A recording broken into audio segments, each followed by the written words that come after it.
राधे राधे मेरे अभ्यर्थियों, मेरे दोस्तों, नमस्कार। उम्मीद करता हूँ आप सब अच्छे हैं और आपकी पढ़ाई बहुत अच्छे से चल रही है।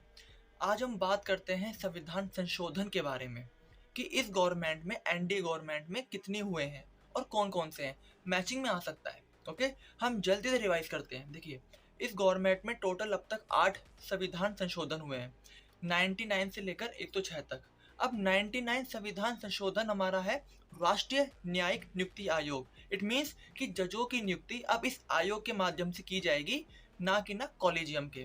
बट आपको पता है किसमें फैक्ट किया है? इसमें फैक्ट ये है कि सुप्रीम कोर्ट ने, न्यायालय ने इस संशोधन को रोक दिया, शून्य घोषित कर दिया, ये कहते हुए कि इसमें अभी सुधार की जरूरत है और आज भी कॉलेजियम व्यवस्था काम कर रही है।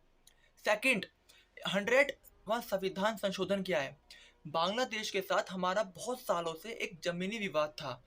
कुछ जमीन हमें उन्हें सौंपनी थी और कुछ वहां की जमीन हमें अपने इस भारत में मिलानी थी, मतलब भारत में लेकर आनी थी। तो इसी से संबंधित एक हुआ लैंड बाउंड्री एग्रीमेंट, जिसके थ्रू एनक्लेव का हस्तांतरण किया गया। अब बात आती है 101 संविधान संशोधन क्या था? जीएसटी। अब 102वां क्या था? देखिए, 102वां था कि हमें ओबीसी कमीशन का गठन करना था, जिसकी मांग बहुत सालों से चली आ रही है। तो आई थिंक ओबीसी कमीशन होता है पिछड़ा आयोग, पिछड़ा वर्ग आयोग।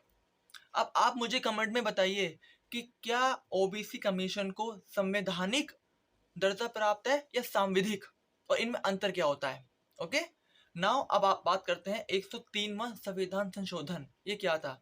10% आरक्षण ईडब्ल्यूएस कैटेगरी को प्रदान करना। एक कैटेगरी बनाई हमने ईडब्ल्यूएस, देन उनको हमने 10% आरक्षण दिया, और ये किस बेसिस पर है? आर्थिक बेसिस पर है, राइट। अब 104वां संविधान संशोधन क्या है? आप जानते हैं, जब हमारा संविधान बना तो उसमें हमने कुछ वर्गों को आरक्षण दिया संसद में, जैसे SC, ST and Anglo Indians. तो ये 104वां संविधान संशोधन के माध्यम से हमने उस आरक्षण की सीमा को और 10 साल के लिए बढ़ा दिया। लेकिन इसमें फैक्ट ये है कि हमने एंग्लो इंडियन का जो आरक्षण है उसको नहीं बढ़ाया। इट मीन्स क्या है? जो 2 सीटें एंग्लो इंडियन की हुआ करती थी लोकसभा में, अब वो नहीं है, राइट। अब बात करते हैं हम 105वां। देखिए, स्टेट को ओबीसी डिक्लेयर करने की पावर देता है अपने राज्यों में, ठीक है। अब बात करते हैं 106वां, सबसे इंपॉर्टेंट। इसका नाम है नारी शक्ति वंदन अधिनियम। महिलाओं को 33% आरक्षण संसद में देना।